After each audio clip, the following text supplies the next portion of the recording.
When you were an atheist, I know you're married now, and I want to get to that in a minute. But when you were an atheist, did you ever consider getting married? So I'm not married yet. I'm getting married, but Oh, I okay. I was married as an atheist, but my marriage was incredibly secular, and it was in no way like a traditional Christian marriage. It was very untraditional. We didn't have the rules or preparation or ideas about marriage that are, inside Western Christian values. Oh, okay. Marriage is supposed to be a permanent promise to raise a family together and create something as a team and choose each other, even when things are hard.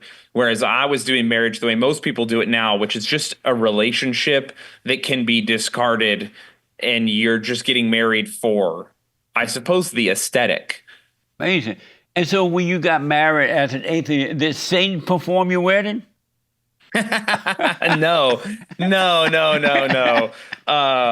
Yeah, my friend Aaron performed the wedding, which is pretty close to Satan, actually.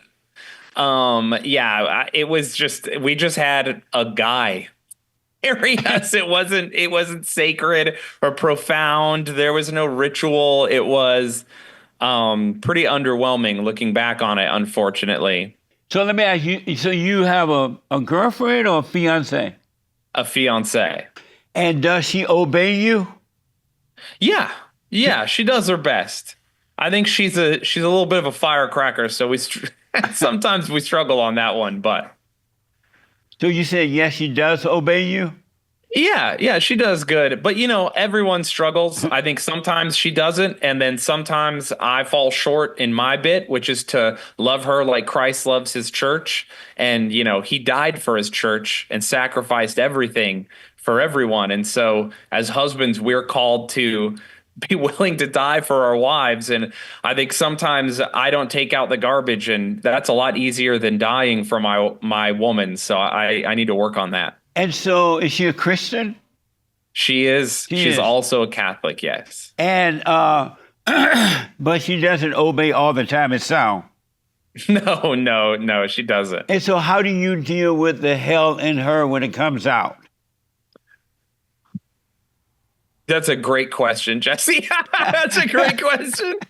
I think I've been learning, to get out of her way sometimes.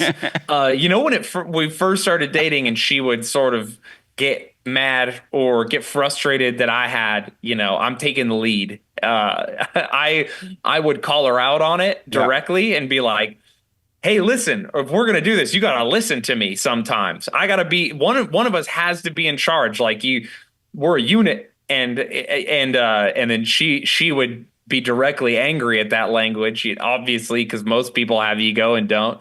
And so nowadays I take the path of least resistance. I'm learning to speak to her more gently and kindly, and she's learning to do the same with me. So we're working on it. But yeah, it's well, hell But hath no fury like a woman scorned. amazing. And so knowing that she has all this hell in her, Yeah. why would you still marry her, knowing that she's not going to obey you, and hmm knowing in advance that she has all this hell in her? What do you expect to happen once you get married? Well, I believe she has these qualities in her, but I also believe in her willingness to work on them over the course of our lives. And so I don't want a perfect woman. I want a good woman, And so to me, marriage isn't even about happiness. Happiness is a wonderful, beautiful side effect of marriage. I think couples should be happy, and I want them to be happy, but you're not going to be happy all the time. You're a family. I'm not happy with my mom all the time. There are times when I want to turn her upside down and put her in the garbage. She makes me crazy, but I Yeah. love her, and she's my mother, and I'm called to respect her and love her even at her worst. And so I plan on doing that with my wife, and I think that I'm never going to find a woman who's perfect. What is So I'm not looking for that. and what is it like when you notice that your fiance is just like your mama? Oh man, that realization is a tough one, Jesse. But it came to me recently, and I said to myself, "Man, I can't believe I did that to myself." And my dad says, "We all do it. You can't Yeah. avoid it." Every man marry his mama. And he become the boy, and she become the mama. Oh man, terrifying. Is that kind of scary knowing you're about to marry your mama? It's a little scary. It's a little scary, but you know what? I love my mama. I've taken good care of her as best as I can, and she's done the same for me. And I'm gonna love and take care of her until she dies. So I think if I can do that with my mom, I can pull that off with my future wife. Oh, so you do love your mama? I do love her very much. And so yes. have you forgiven her for turning you away from your father and recreating you in her image? Yeah. You told her? My mom made mistakes as a parent, and I think all parents do. You know, it's right. It's you're hard right. out there. All mothers do. You're right. And so have you forgiven your mother for turning you away from your father? Yeah. Did you tell her I've forgiven that? my mother for anything and everything that's happened up to now. Did you tell her that? Yes. So Yes. you went to your mother and said, "I'm sorry for resenting you for turning me away from my father"?